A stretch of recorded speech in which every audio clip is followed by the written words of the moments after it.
Seri 4 Pelangi di Langit Singasari. Panasnya Bunga Mekar. Cerita, Esa Mintarja. Audiobook, novel silat. Bab 49. Demikian pula ketika seseorang yang selama pertempuran itu hanya sekedar bersembunyi, namun ketika ia mendengar aba-aba dari pemimpin perampok bagi orang-orangnya untuk menyerah, yang dengan serta-merta tampil dengan garangnya, maka Mahisa Agni yang melihat segera berusaha mencegahnya. "Apa pedulimu?" bentak orang yang tidak mengerti apa yang telah terjadi di pertempuran itu. "Mereka telah menyerah," berkata Mahisa Agni. "Aku tidak peduli. Mereka telah membuat padukuhan ini menjadi kisruh, dicengkam oleh ketakutan dan berbagai kerugian lainnya," jawab orang itu dengan kasar. "Aku wajib memberikan sedikit pelajaran kepadanya." "Tidak perlu," jawab Mahisa Agni. Tetapi orang itu justru menjadi marah dan membentak, "Minggir. Heh, siapa kau?"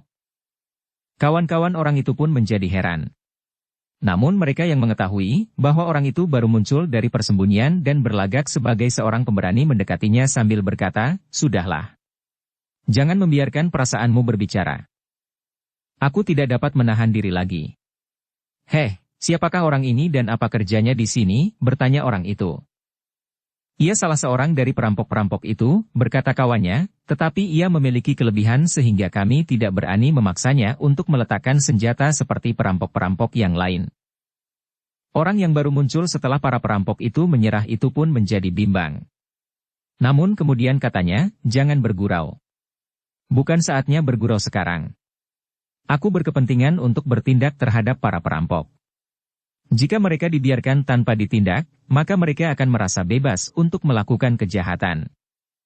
Namun tiba-tiba seseorang bertanya kepada orang itu, "Heh, di mana kau selama ini?" "Aku berada di ujung lain dari daerah pertempuran ini," jawab orang itu. "Dan kau sekarang tiba-tiba saja berada di sini?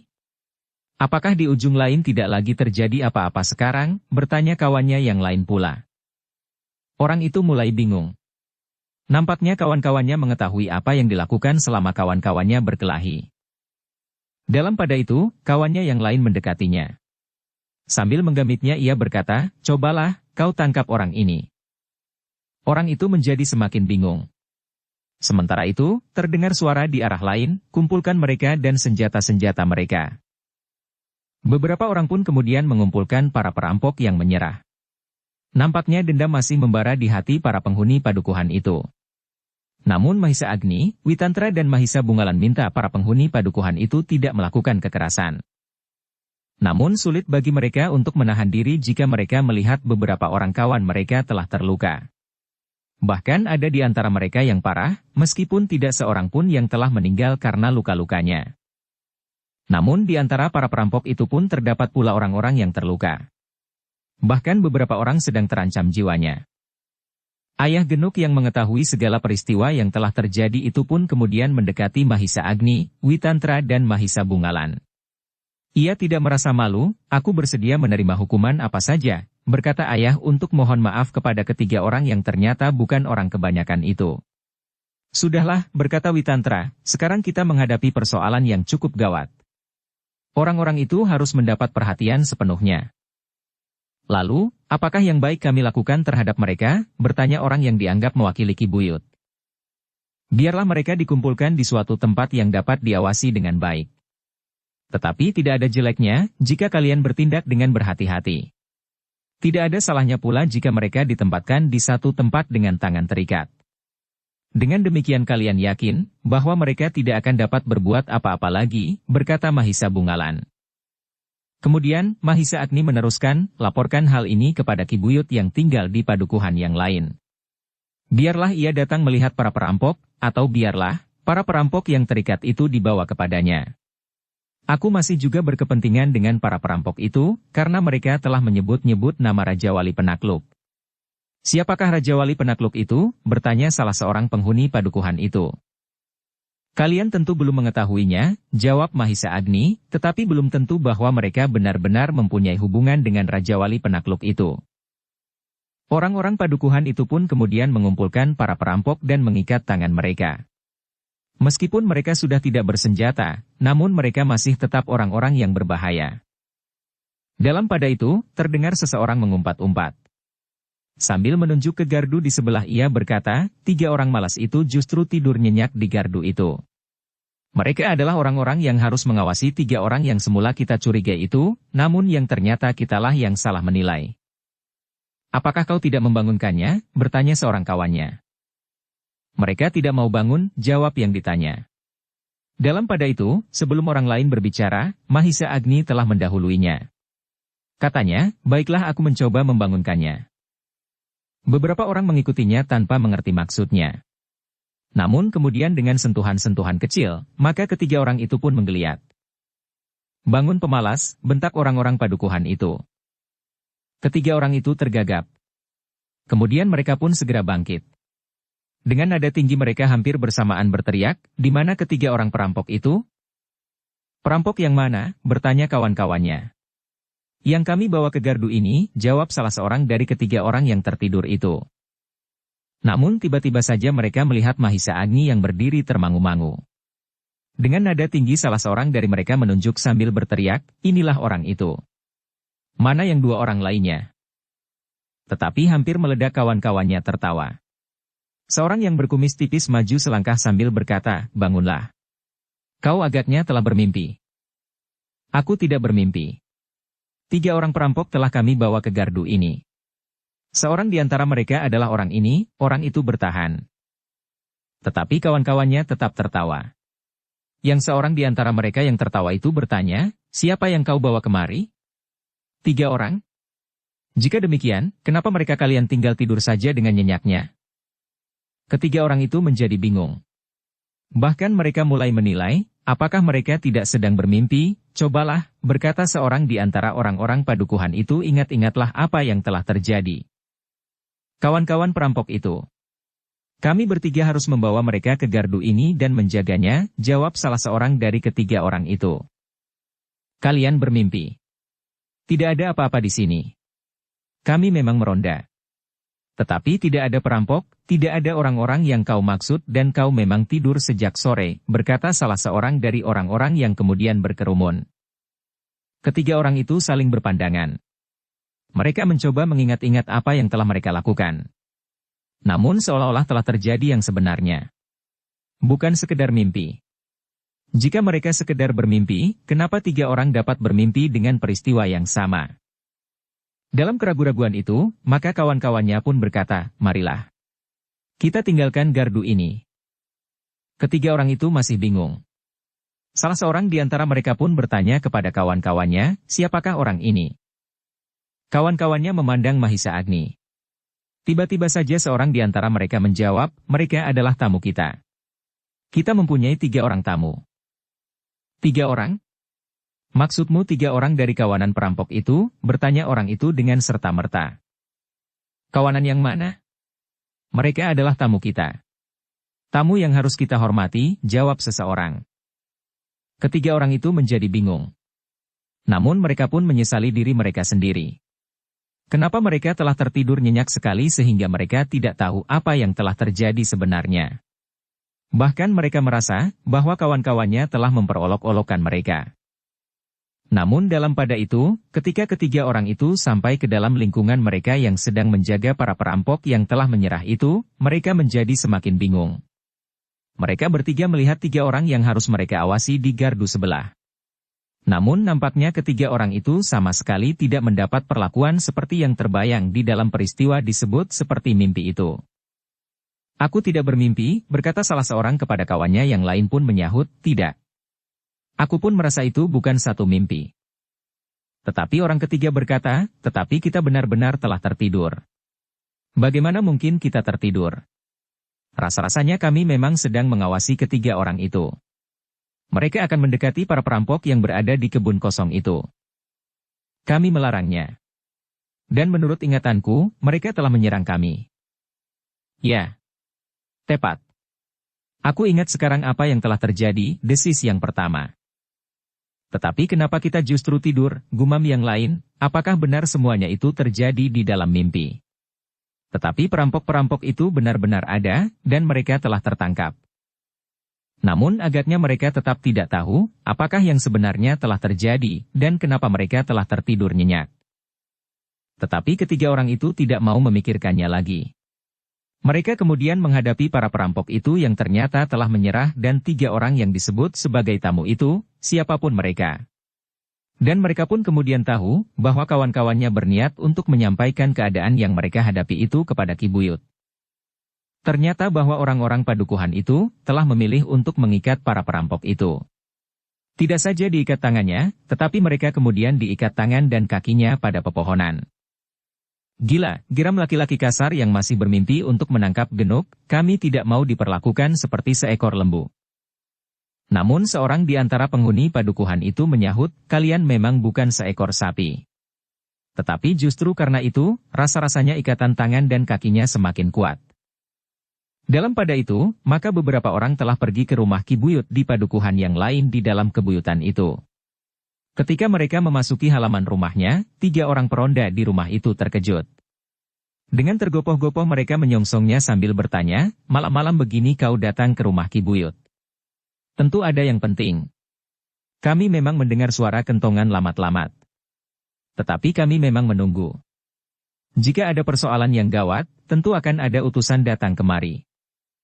Kami akan menghadap Ki Buyut, berkata orang yang dianggap mewakili Ki Buyut di padukuhannya. Baiklah, jawab peronda itu, Ki Buyut tentu belum tidur. Ia pun mendengar suara kentongan itu. Beberapa lama ia berada di antara kami, baru saja Ki Buyut masuk ke ruang dalam. Tolong sampaikan kepada Ki Buyut bahwa kami akan menghadap, berkata orang dianggap mewakili Ki Buyut di padukuhan itu. Dalam pada itu, seorang peronda telah mendekati pintu butulan. Ia pun kemudian mengutuk dinding 2 kali berulang 3 kali sebagaimana pesan Ki Buyut kepada para penjaga.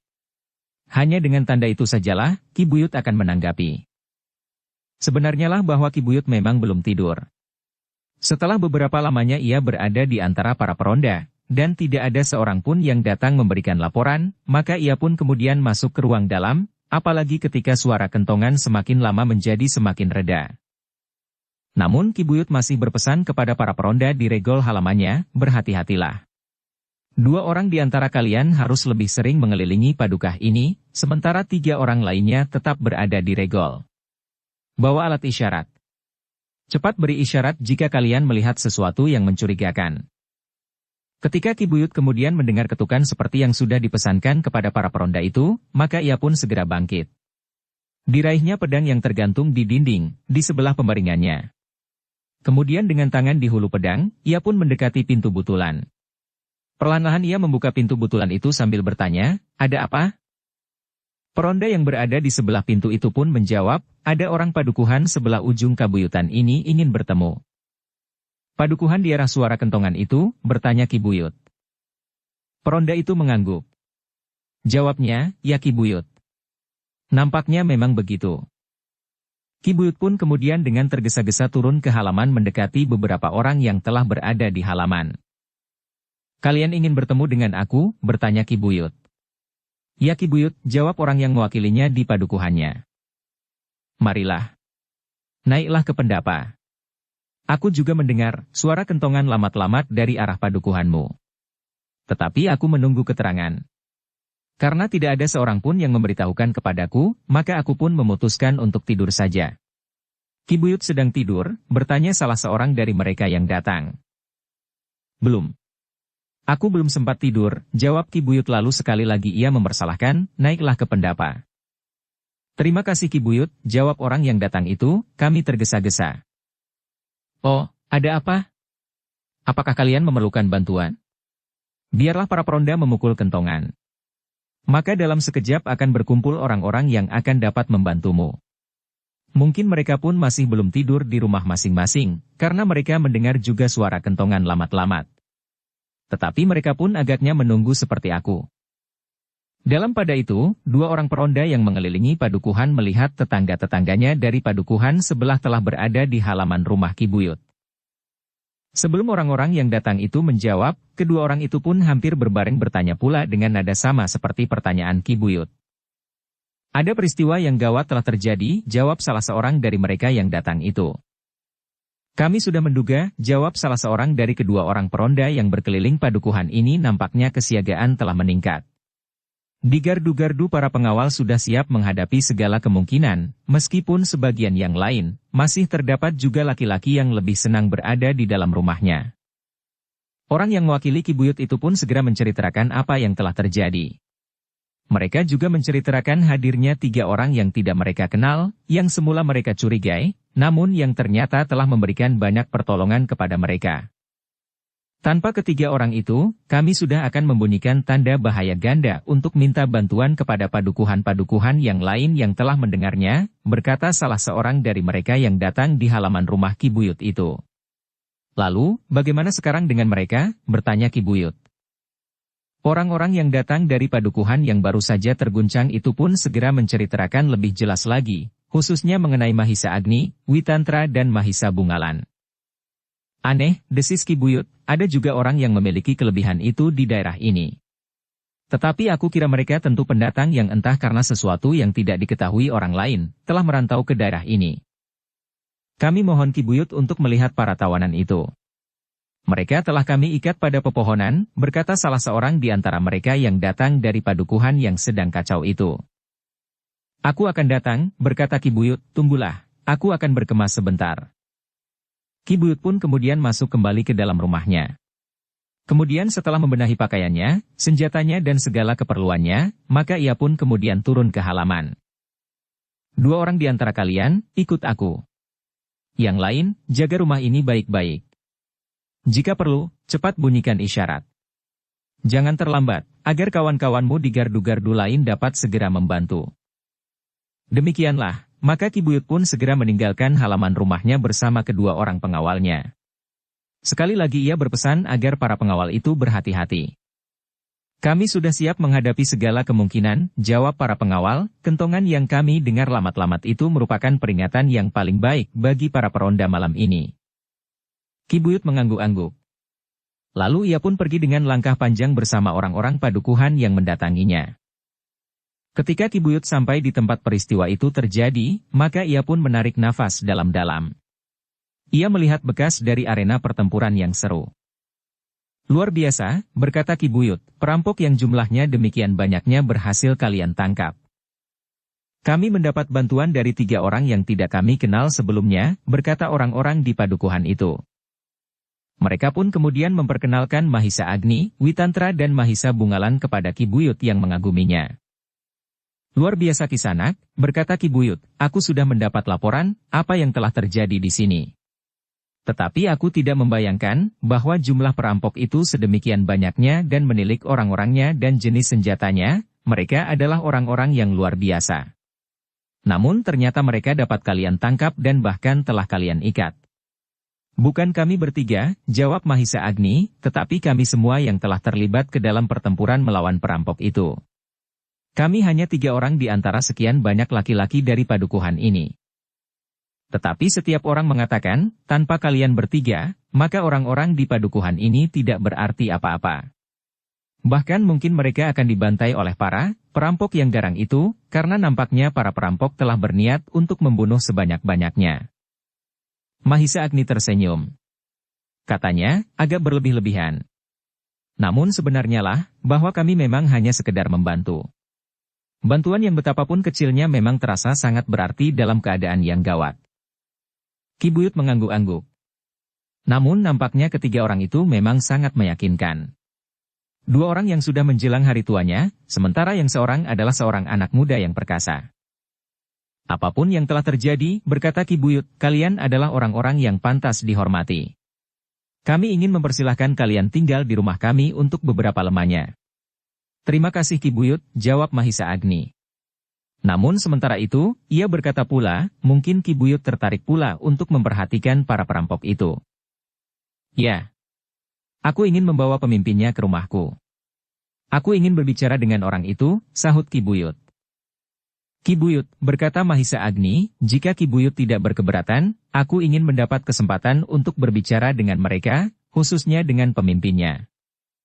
Tentu, kenapa aku berkeberatan, jawab Ki Buyut, kami akan membawa pemimpin perampok ini ke rumah kami, sementara kami pun akan mempersilahkan kalian bertiga untuk tinggal di rumah kami, tetapi Mahisa Agni menjawab, terima kasih Ki Buyut. Tetapi kami tidak dapat mengikuti Ki Buyut sekarang. Besok, kami akan datang ke rumah Ki Buyut yang tentu tidak terlalu sulit untuk mencarinya. Setiap orang di kabuyutan ini tentu tahu di mana rumah Ki Buyut.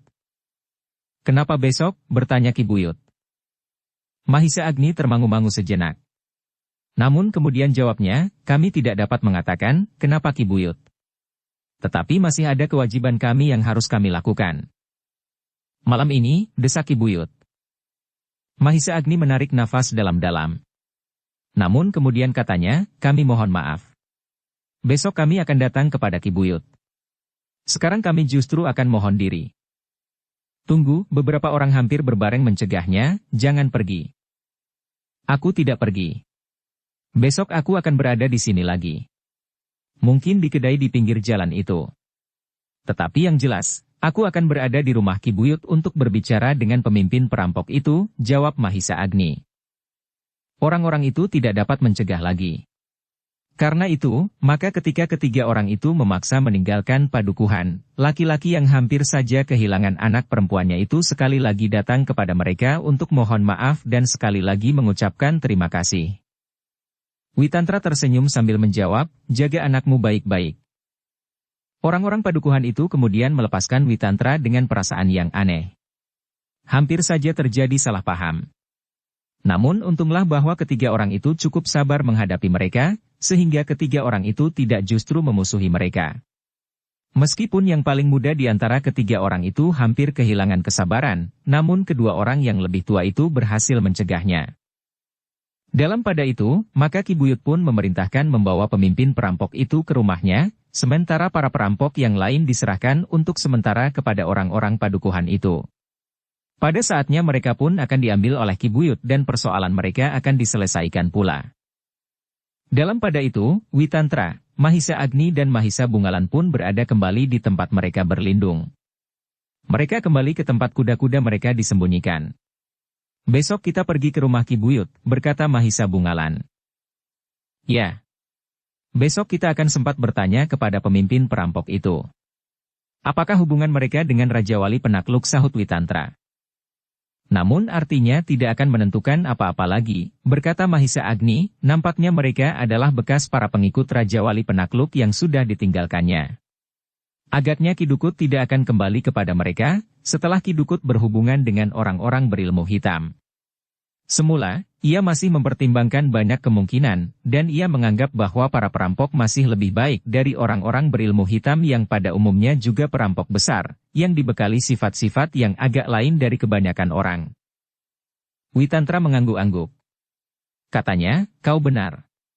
Kita tidak akan mendapatkan bahan apapun juga dari mereka. Tetapi tidak ada salahnya pula jika kita menemuinya besok. Demikianlah. Mereka bersepakat di pagi hari berikutnya, mereka akan datang ke rumah Ki Buyut untuk bertemu dengan pemimpin perampok yang sudah tertangkap itu. Sementara itu, menjelang dini hari, pemimpin perampok yang terikat tangan dan kakinya itu sudah berada di rumah Ki Buyut. Untuk menjaga agar orang itu tidak melarikan diri, maka Ki Buyut memerintahkan para pengawalnya untuk mengikat di dalam gandok sebelah kiri. Bukan saja tangannya, tetapi juga kakinya. Namun dalam pada itu, Ki Buyut itu berkata kepada orang-orang yang mengawal pemimpin perampok itu, jangan takut bahwa ia akan melarikan diri. Tali itu adalah janget rangkap 3. Tidak seorang pun yang akan dapat memutuskannya. Sementara tangannya dan kakinya terikat pada tiang. Jika tiang itulah yang berhasil diangkatnya, maka gandok itu akan roboh dan menimpa kepalanya. Kematiannya tidak akan dapat dipersalahkan kepada kita. Para pengawal itu termangu-mangu. Namun Ki Buyut berkata, tinggalkan orang itu. Orang-orang yang menunggui pemimpin perampok itu pun kemudian meninggalkan gandok. Sementara Ki Buyut berkata, tetapi jangan tinggalkan rumah ini. Kalian dapat berada di gardu atau di pendapa. Bagaimanapun juga, orang ini tetap berbahaya. Mungkin kawan-kawannya yang kebetulan tidak ikut dalam perampokan ini mengetahui nasibnya dan berusaha untuk membebaskannya. Orang-orang padukuhan itu pun mengangguk hormat. Seorang di antara mereka menjawab, baiklah Ki Buyut. Kami akan berada di pendapa. Sejenak kemudian, orang-orang itu telah berada di pendapa dan yang lain berada di regol. Bukan hanya mereka yang bertugas meronda, Tetapi beberapa orang lain telah datang pula di rumah Ki Buyut, demikian mereka mengetahui bahwa pemimpin perampok yang tertangkap telah dibawa ke rumah Ki Buyut. Dalam pada itu, demikian orang-orang itu pergi, Ki Buyut lalu menggeram, "Kau memang dungu. Kenapa kau berbuat gila seperti itu? Orang-orang mulah yang gila. Heh, kenapa kau panggil lagi orang itu? Kau sengaja menjebak kami." Pemimpin perampok itu menggeram pula. "Kau benar-benar akan membantai orang padukuhan ini?" bertanya Ki Buyut. "Mereka membuat kami menjadi marah. Mereka ingin menangkap kami dan memperlakukan kami seperti ini," jawab pemimpin perampok itu. "Jika orang-orang dungu di padukuhan itu tidak memukul tanda bahaya, maka kamitmu akan memperhitungkan tingkah laku kami. Tetapi telah memukul tanda bahaya, dan mereka telah berusaha mengepung kami. Itu sangat menyakitkan hati. Dan bukankah tidak ada satu perjanjian pun, bahwa kami tidak mudah membunuh? Memang tidak ada perjanjian. Tetapi aku mengira, bahwa kalian bukan binatang sebuas itu. Jika kalian telah berhasil memiliki semua kekayaan orang yang kau rampok, itu sudah cukup. Kau tinggal memberikan hasil rampokan itu sebagian kepadaku. Kau gila. Kau tidak ikut berbuat apapun juga," geram pemimpin perampok itu. "Aku sudah berusaha untuk mencegah orang-orangku di padukuhan ini untuk keluar dari regol dan membantu padukuhan yang telah memukul tanda bahaya itu. Mereka memang siap," bertekad Ki Buyut. "Tetapi orang-orang padukuhan itu merasa mampu untuk melakukannya, sehingga mereka tidak memukul tanda bahaya ganda. Jika demikian, kami akan semakin banyak membunuh orang dan meninggalkan bangkai terbujur lintang," jawab pemimpin perampok itu. "Omong kosong. Sebelum mereka memukul isyarat bahaya ganda dan laki-laki dari padukuhan ini datang membantu, kau sudah berhasil ditangkap dan sekarang kau terikat di sini." "Persetan," geram Ki Buyut, "kaulah yang bodoh sehingga kau lebih senang berusaha membunuh daripada menyelamatkan diri." Pemimpin perampok itu menggeram. Tetapi ia tidak menjawab, sementara Ki Buyut itu berkata pula, "Sebenarnya akhir dari peristiwa ini dapat berbeda jika kau sedikit mempunyai otak dan dapat mengendalikan nafsumu yang gila." Apakah orang-orangmu juga mengetahui hubungan kita?" "Pertanyaan itulah yang gila," geram pemimpin perampok itu, "betapapun bodohnya aku, tetapi aku tidak akan berbuat begitu dungunya." "Tidak seorang pun yang mengetahui," desak Ki Buyut.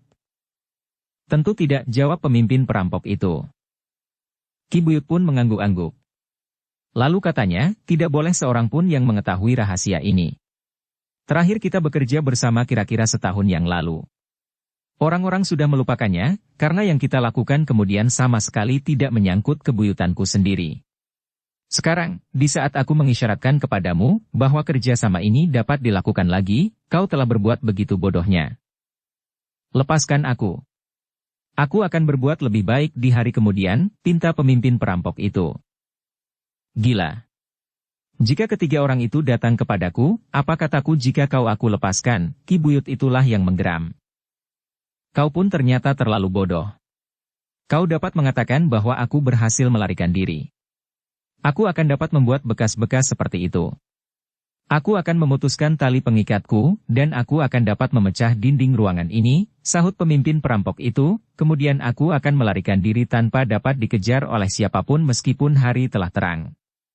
Bukankah ketiga orang itu tidak ada di sini? Jika mereka ada, aku memang tidak akan berhasil berbuat apa-apa." Ki Buyut merenungi permintaan pemimpin perampok itu. Kemudian katanya, "Kau benar-benar dapat memutuskan tali pengikat tangan dan kakimu itu?" "Ya. Aku dapat melakukannya. Aku masih mempunyai alat untuk berbuat demikian." "Apa?" bertanya Ki Buyut. "Ambil dan taruhlah di tanganku yang terikat itu, sebilah pisau kecil diikat pinggangku," berkata pemimpin perampok itu. "Oh, kau memang benar-benar bodoh. Jika tali itu putus dan terdapat bekas pisau, apakah hal itu tidak akan dapat menumbuhkan kecurigaan seseorang kepadaku?" jawab Ki Buyut. "Aku akan meninggalkan pisau kecil itu. Semua orang akan sependapat bahwa aku berhasil melepaskan diri karena aku berhasil mengambil pisau itu dari tempat aku menyembunyikannya pada bagian tubuhku." Ki Buyut termangu-mangu. Namun kemudian kalanya, bagaimana dengan para pengawal? "Aku tidak berkeberatan sama sekali, jika di muka pintu bilik ini dijaga oleh orang-orangmu yang bodoh dan tidak tahu sama sekali tentang apa yang mereka lakukan. Kemudian kau akan dapat membebankan tanggung jawab kepada mereka. Ki Buyut termangu-mangu sejenak. Nampaknya rencana itu memang dapat dilakukan. Jika pemimpin perampok itu tetap ada di rumahnya sebagai tawanan, sementara ketiga orang itu akan ikut serta memeriksanya, maka tidak mustahil bahwa pada suatu saat rahasia itu akan dapat terbongkar. Karena itu, rencana pemimpin perampok itu nampaknya dapat memberikan jalan kepadanya untuk menghindar. Yang dapat dituduhkan kepadanya adalah sekedar kelengahan, sehingga pemimpin perampok yang terikat itu masih dapat meraih senjata kecilnya untuk memutuskan tali pengikat tangan dan kakinya. Cepat putuskan sebelum siang, geram pemimpin perampok itu. Ki Buyut pun kemudian dengan ragu-ragu mendekati perampok itu. Namun akhirnya ia pun mengambil sikap seperti yang diusulkan tawanannya. Dengan hati-hati ia pun mengambil pisau kecil dari ikat pinggang tawanan itu dengan meletakkan pisau kecil itu dalam genggaman tangan pemimpin perampok itu. Panggil orang-orangmu dan suruhlah mereka menjaga aku, gumam pemimpin perampok itu. Ki Buyut pun kemudian keluar dari bilik itu dan memanggil beberapa orangnya yang masih berada di Pendapa dan Regol. Aku sudah selesai dengan orang itu. Jagalah baik-baik. Bagaimanapun juga orang itu adalah orang yang sangat licik. Nanti, 3 orang yang telah membantu menangkap perampok-perampok itu akan datang. Mereka akan bertanya langsung kepada perampok itu tentang beberapa hal yang tidak aku mengerti. Baik Ki Buyut, jawab salah seorang dari mereka. Ia masih terikat. Tetapi jika orang itu melarikan diri, maka kalianlah yang akan menjadi gantinya, pesan Ki Buyut kemudian. Bukankah tali pengikatnya adalah janget? Bertanya salah seorang pula. Iya, tetapi jangan lengah, bentak Ki Buyut. Orang-orang itu tidak berani membantah lagi. Ketika Ki Buyut melangkah pergi, ia masih berkata, jagalah di muka pintu. Biar ia berada di dalam bilik yang pintunya kalian selarak dari luar. Orang-orang itu pun melakukan seperti yang dikatakan oleh Ki Buyut. Beberapa orang sempat menjengukkan kepalanya di pintu dan melihat orang itu masih terikat pada tiang. Nampaknya orang itu memang tidak akan dapat melepaskan dirinya. Jika ia memiliki kekuatan untuk mengangkat tiang itu, maka atas rumah itu akan roboh menimpanya. Sejenak kemudian, maka pintu gandok itu pun telah ditutup dan diselarak dari luar. Para peronda yang menganggap bahwa tawanan itu tidak akan sempat melarikan diri telah menjaganya dengan kurang berhati-hati. Di antaranya telah berbaring di amban bambu di serambi gandok itu, sementara yang lain duduk terkantuk-kantuk. Tawanan yang terikat di dalam bilik di gandok itu tersenyum. Di dalam hatinya mereka berkata, orang-orang dungu. Sebentar lagi aku akan bebas. Dalam pada itu, ketika pemimpin perampok itu tidak mendengar suara orang-orang yang menjaganya di pintu bilik, maka ia pun mulai berusaha untuk memotong tali yang mengikat tangannya. Demikian tajamnya pisau kecilnya, sehingga usahanya tidak banyak menemui kesulitan. Tidak seorang pun yang mendengar apa yang dilakukan oleh pemimpin perampok itu. Beberapa orang yang menjaganya terkantuk-kantuk di luar, sementara yang lain berusaha mengisi waktunya dengan berkelakar dan beberapa di antara mereka berjalan-jalan di halaman. Sementara itu langit pun mulai terang. Burung-burung liar mulai berkicau bersahut-sahutan. Demikian riangnya menyambut pagi yang datang. Beberapa orang yang berada di rumah Ki Buyut itu justru ada yang telah tertidur di gardu dan di pendapa. Namun hal itu sama sekali tidak dihiraukan oleh kawan-kawannya. Meskipun ada di antara mereka yang tertidur nyenyak, namun bagi mereka yang masih tetap berjaga-jaga, sama sekali tidak melihat sesuatu yang mencurigakan. Nampaknya Ki Buyut merasa letih sekali, berkata salah seorang dari para penjaga itu, biasanya ia bangun pagi-pagi. Kau aneh, desis yang lain, belum lama ia masuk ke dalam rumahnya. Barangkali baru sekejap ia tertidur sekarang ini. Meskipun baru sekejap, tetapi ia tidak pernah bangun sampai matahari terbit, jawab kawannya. Matahari belum terbit, jawab yang lain. Namun sebenarnya lah, sebelum matahari terbit, Ki Buyut yang belum lama masuk ke dalam rumahnya, telah membuka pintu peringgitan. Ketika ia turun ke pendapa, dilihatnya beberapa orang masih tertidur nyenyak. Heh, apakah artinya ini? Ia bertanya. Yang terjagalah yang menjawab, biarlah mereka tidur Ki Buyut. Jadi kalian sama sekali tidak menjaga tawanan itu? Bertanya Ki Buyut pula. Ada beberapa orang yang tetap berada di serambi, jawab orang itu. Ki Buyut berpaling ke serambi. Ia memang melihat 3 orang yang duduk berselimut kain panjang. Nampaknya mereka masih terlalu malas untuk bangkit dari ambennya. Sementara seorang yang lain berjalan hilir mudik di longkangan. Nampaknya mereka mengatur diri untuk bergantian bersiaga sepenuhnya. Suruh orang itu berhenti, desis Ki Buyut, sikap itu berlebih-lebihan. Yang harus kalian jaga adalah seorang yang berada di dalam bilik itu, sementara yang ia berjaga-jaga, jika ada kawan-kawannya yang akan berusaha membebaskannya dengan kekerasan. Orang-orang yang berada di pendapa itu pun hampir bersamaan bangkit. Tetapi Ki Buyut kemudian berkata, suruh kawan-kawanmu bangun dan berapa orang yang berjaga-jaga di belakang gandok. Biarlah mereka beristirahat dan orang-orang yang bangun itu harus menggantikan mereka. Di belakang gandok, tiba-tiba seseorang bertanya. Ya. Siapa yang berada di belakang gandok itu? Desak Ki Buyut. Tidak ada. Tetapi dua orang di antara kami selalu mengelilingi seluruh halaman ini. Tentu saja tidak ketinggalan pengawasan di belakang gandok itu pula, jawab salah seorang dari mereka. Bagaimana jika ada kawan-kawannya yang berusaha membebaskan orang itu lewat belakang, bertanya Ki Buyut. Tidak Ki Buyut, jawab orang itu, dua kawan kami berada di regol belakang. Biasanya kami tidak menempatkan orang-orang khusus di regol belakang, selain sekedar diawasi oleh mereka yang meronda berkeliling. Ya. Malam ini keadaan menjadi gawat. Apalagi setelah ada seorang tawanan di rumah ini, berkata Ki Buyut. Lalu, baiklah. Aku hanya ingin meyakinkan bahwa kalian tidak lengah. Heh. Siapakah yang malam ini seharusnya memang bertugas ronda? Di antaranya mereka yang berada di serambi itu Ki Buyut, jawab orang yang ditanya, termasuk dua orang yang bertugas di regol butulan itu. Ki Buyut mengangguk-angguk. Lalu bertanya, sudahlah. Aku akan mandi. Aku bangun kesiangan. Tetapi aku baru dapat tidur sekejap, sementara satu kakiku masih tergantung di bibir amben. Ki Buyut pun kemudian melangkah kembali ke pintu peringgitan. Ketika ia hilang di balik pintu, maka orang-orang yang berada di pendapa pun bergumam, Ki Buyut terlalu berhati-hati. Apa yang dapat dilakukan oleh seorang yang sudah terikat tangannya? Sudah sewajarnya. Orang yang semakin tua seperti Ki Buyut itu akan menjadi semakin berhati-hati dan selalu kecemasan, jawab kawannya. Yang lain menarik nafas dalam-dalam. Namun mereka pun segera membangunkan kawan-kawan mereka yang tertidur. Sebagian dari kita akan pulang. Hari sudah siang. Kita akan mengatur bagaimana kita akan menjaga orang itu sebelum Ki Buyut mengambil keputusan untuk menghukum orang itu atau menyerahkan kepada aku, berkata salah seorang dari mereka. Kita akan tetap pada hari-hari perondaan kita masing-masing, jawab kawannya. Tidak sulit menjaga orang yang terikat kaki dan tangannya. Tetapi bukankah pada saat-saat tertentu, orang itu harus makan minum dan mungkin kepekiwan? Bukankah diperlukan orang-orang khusus untuk menjaganya, jawab orang yang pertama. Kawannya mengangguk-angguk. Bahkan ia pun kemudian bertanya, bagaimana dengan kawan-kawannya yang masih kita tinggalkan di padukuhan yang sedang kacau itu?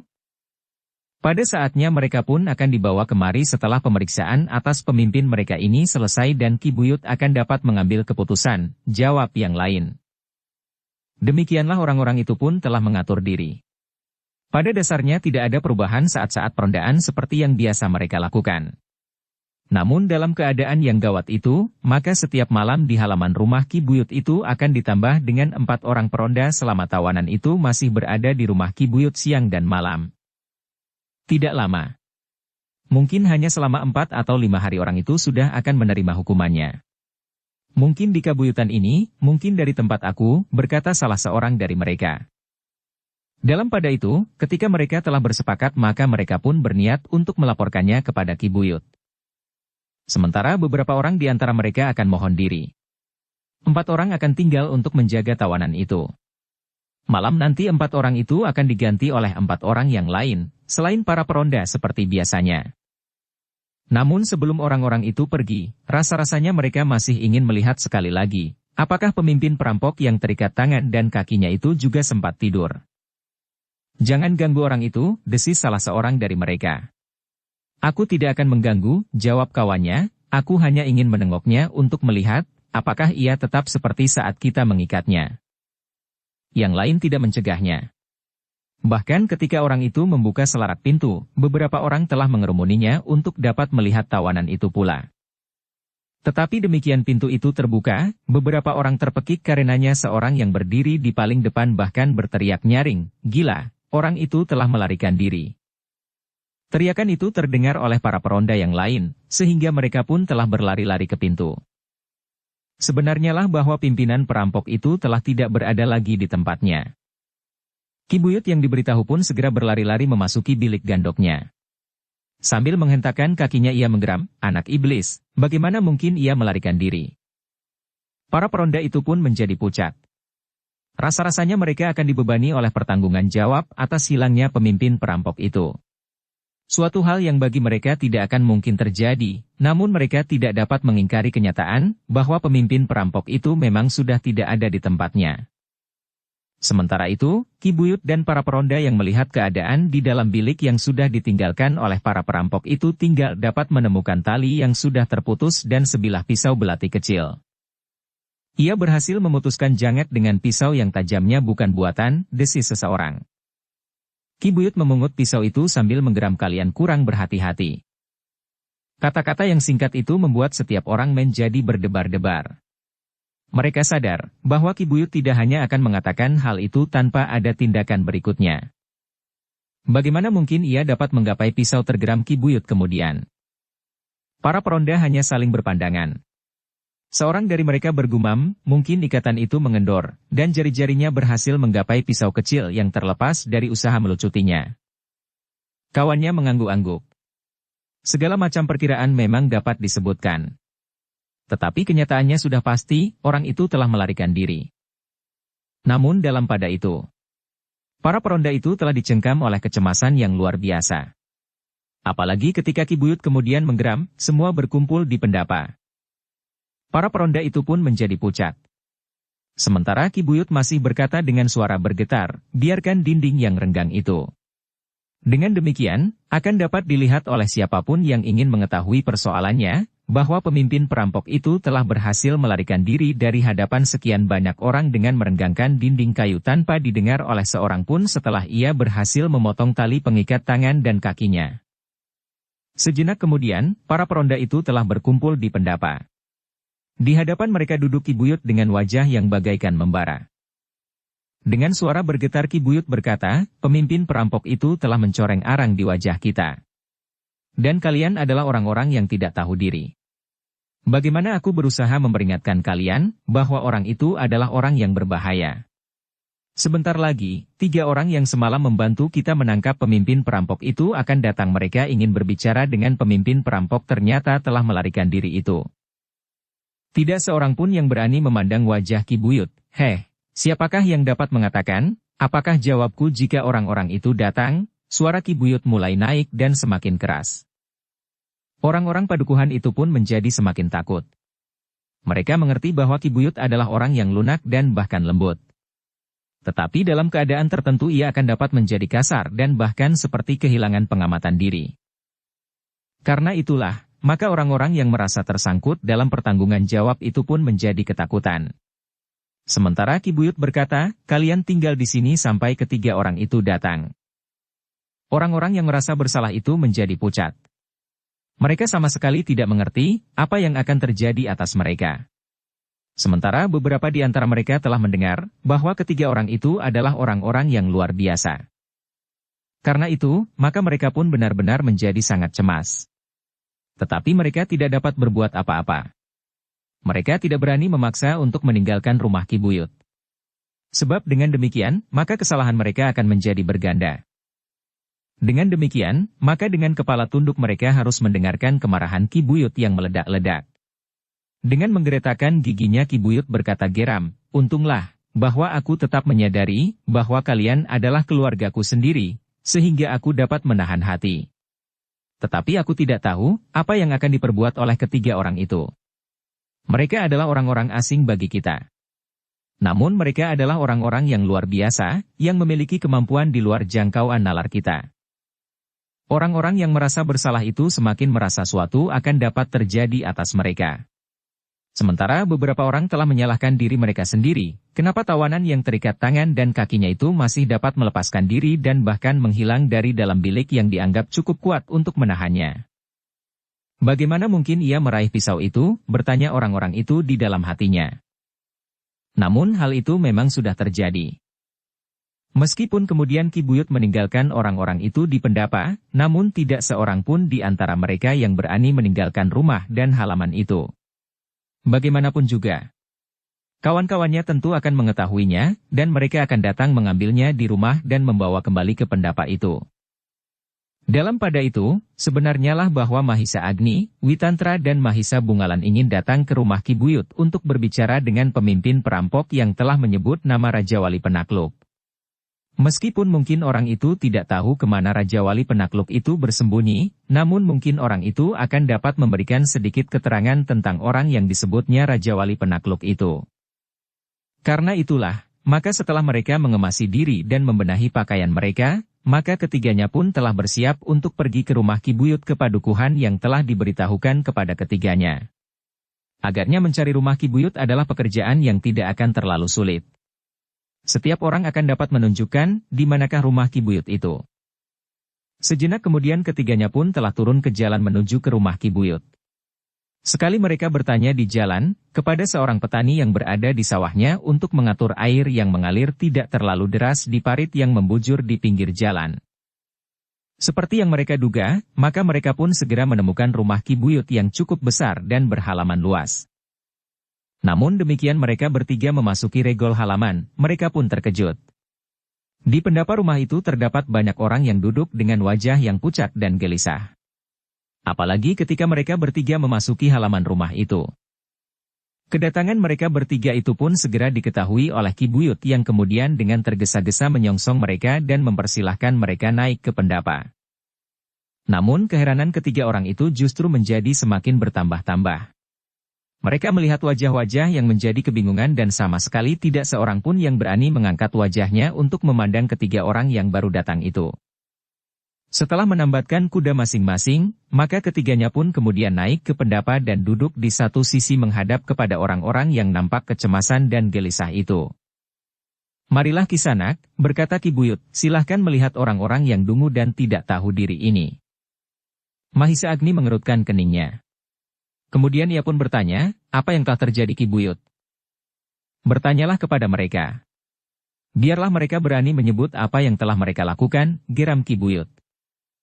Mahisa Agni memandang orang-orang yang menundukkan kepalanya itu.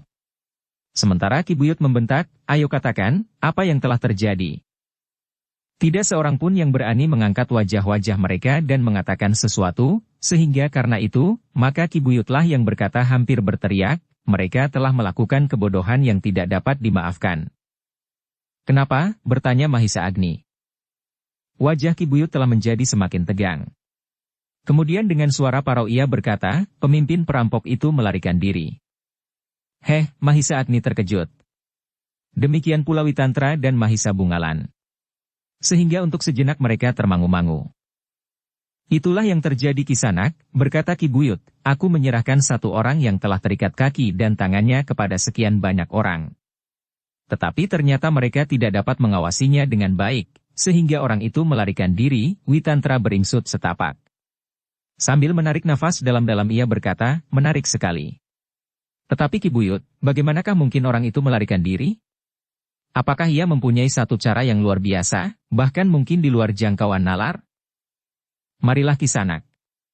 Aku persilahkan Kisanak mengamati apa yang telah terjadi, berkata Ki Buyut. Ketiga orang itu pun kemudian turun ke halaman dan melintas ke gandok diikuti oleh orang-orang yang telah melakukan kesalahan itu. Di dalam gandok Mahisa Agni, Witantra dan Mahisa Bungalan dapat melihat dinding yang rusak, tali yang terputus dan sebilah pisau belati yang sangat tajam. Sejenak ketiganya termangu-mangu.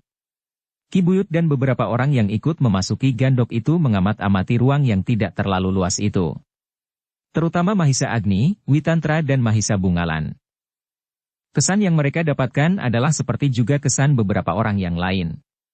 Bagaimana mungkin pemimpin perampok itu dapat mengambil pisau kecilnya? Aneh sekali, desis Mahisa Bungalan. Tetapi memang mungkin, desis Witantra, aku pernah melihat seseorang membawa sebilah pisau kecil seperti ini di pergelangan tangannya. Ia memakai gelang dari kulit yang tebal dan besar, sehingga ia dapat menyisipkan pisau-pisau kecil itu. Tetapi apakah orang yang kita tangkap kemarin memakai gelang kulit di pergelangan tangannya? Bertanya Mahisa Agni. Bersambung ke bab 50. Dukung kami dengan subscribe, follow, like, komen dan share. Terima kasih.